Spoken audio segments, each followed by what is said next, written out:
오늘 마태복음 23장 23절에서 28절까지 말씀을 본문으로 외식이라는 제목으로 하나님의 말씀 같이 은혜를 나누도록 하겠습니다. 성도가 반드시 버려야 할 죄의 9번째 시간입니다.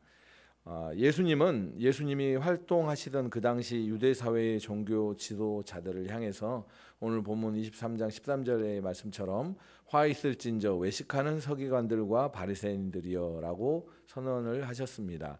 이 선언은 이 서기관들과 바리새인들을 향한 그분의 말씀이 나온 이 마태복음 23장에 7번 나옵니다.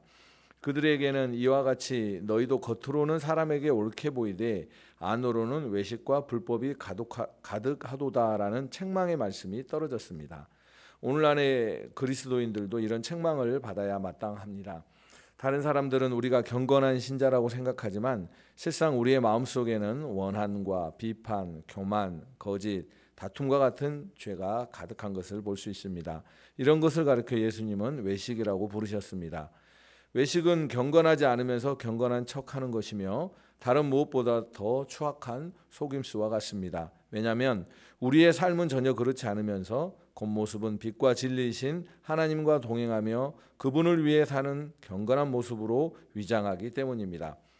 그렇기 때문에 예수님은 외식하는 자들이 엄한 심판을 받게 될 것이라고 경고하셨습니다. 경건한 모습으로 위장하는 자들이 직면할 무서운 결과에 대해 그분은 뱀들아 독사의 새끼들아 너희가 어떻게 지옥의 판결을 피하겠느냐라고 예언하셨습니다.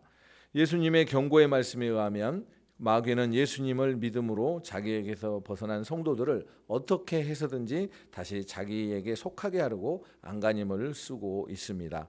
그러면서 마귀는 외식이라는 그물을 사용해서 사람들이 자기도 모르는 사이에 그 그물에 걸려들게 하려는 것이 그의 전략입니다.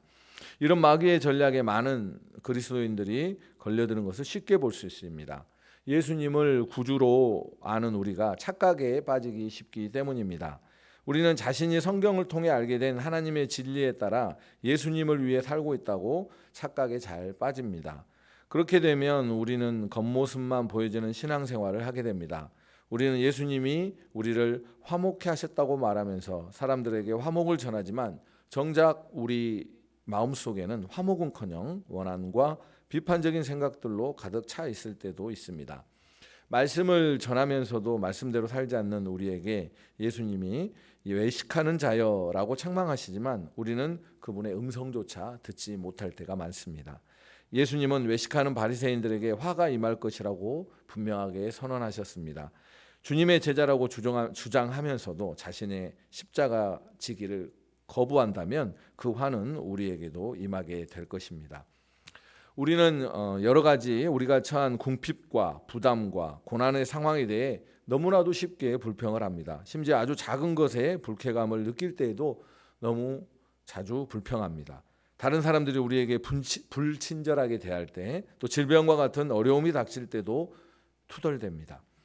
그러나 예수님은 누가복음 14장 27절에 누구든지 자기 십자가를 지고 나를 따르지 않는 자도 능히 내 제자가 되지 못하리라고 분명히 말씀하셨습니다.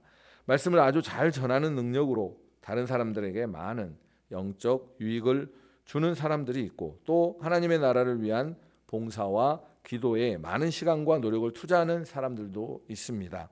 그럼에도 불구하고 그들에게도 예수님이 심판을 경고하고 하실 수 있다라는 것입니다. 그들의 말씀 전파나 봉사나 기도가 사람들에게 보이기 위한 것일 때에 그러합니다. 이런 사람은 하나님의 나라를 위해 일하면서도 예수님이나 그분의 영광에는 관심이 없습니다. 관심이 있어 보이지만 사실은 그렇지 않은 것입니다.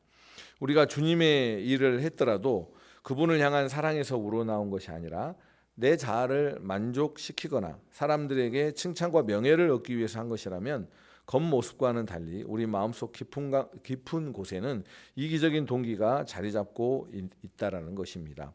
마태복음 7장에서 예수님이 말씀하셨듯이 우리가 주여 주여 하면서 복음을 전하고 기적을 행하고 병자를 고치는 일을 한다 할지라도 마귀의 먹잇감이 될 수 있다라는 것입니다. 우리가 부모를 사랑하지 않고 비판을 좋아하고 또 비방하고 음란한 성적 욕망에 사로잡혀 있다면 원수인 마귀가 승리하게 됨을 잊어서는 안 될 것입니다. 마귀의 가장 큰 속임수는 우리가 양다리를 걸친 삶을 살고 있음을 깨닫지 못하도록 하는 것입니다. 그렇다면 어떤 것이 외식하는 삶일까요?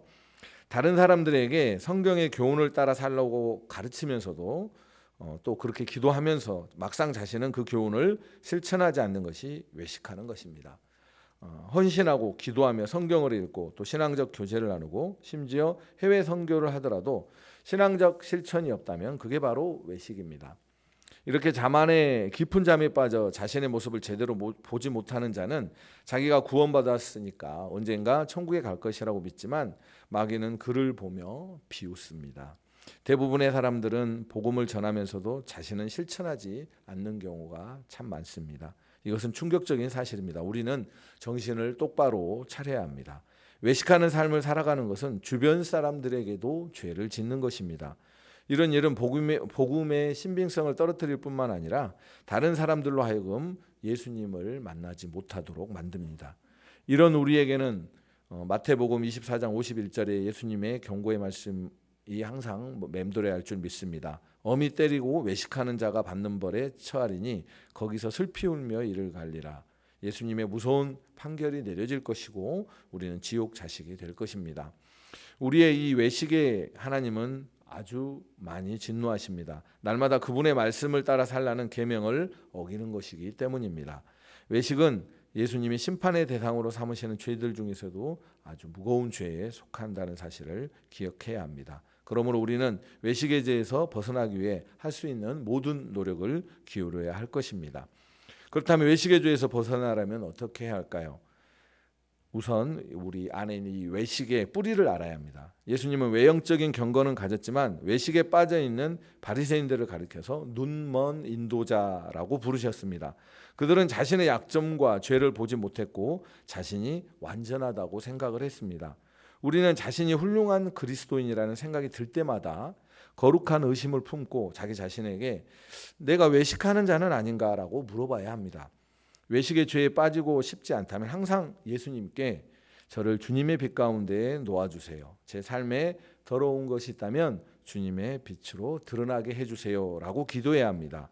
외식의 죄에서 벗어나기 원하십니까? 다시 외식의 죄에 또 빠지지 않기를 원하십니까? 그렇다면 계속해서 주님의 진리의 빛을 구하시기 바랍니다.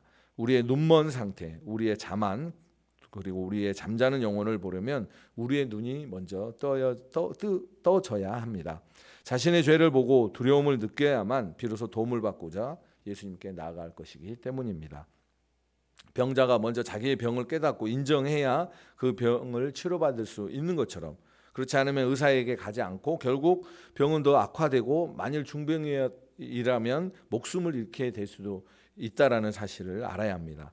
예수님의 제자라면 당신에게 아무 문제가 없다고 생각하지 말라는 경고에 귀를 기울여야 합니다.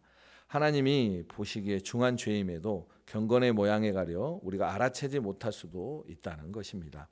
그러므로 거룩한 의심을 품고 항상 깨어 있어야 합니다. 그래야만 비로소 외식의 위험에서 벗어날 수 있습니다.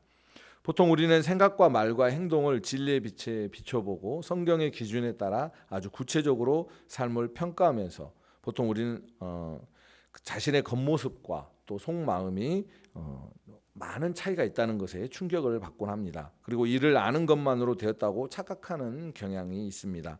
우리는 삶의 기준을 오직 성경 말씀에 두어야 합니다. 그러면 외식을 미워하고 회개하게 될 것이며 진정한 제자의 삶을 살기 위해 믿음의 싸움을 시작하게 될 것입니다. 영적으로 깨어서 성경의 기준에 따라 살려면 자신을 살피는 시간을 가져야 합니다. 그것이 날마다 우리의 큐티 시간이고 또 믿음의 일기를 쓰고 담임 목사님의 믿음의 일기를 읽고 또 하루 1시간씩 기도하고 이웃 사랑을 실천하는 시간이 되어야 할 것입니다. 그렇게 해서 확보된 이 시간 동안 하나님의 계명을 양심의 거울로 삼아서 제가 진정한 제자인지 판단해 주십시오라고 주님께 기도하는 것입니다. 그러면 그분의 빛이 착각에 빠져 있는 우리의 마음속에 비춰질 것이고 자신의 참모습을 깨닫고 죄의 가증함을 뼈저리게 느끼게 될 것입니다.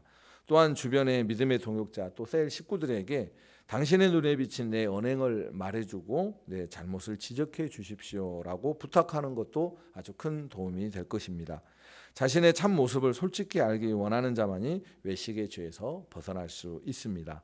자신의 외식을 인정하는 자는 외식의 병을 고칠 수 있는 유일한 의사, 즉 진리 되신 예수 그리스도께 나아갈 수 있습니다.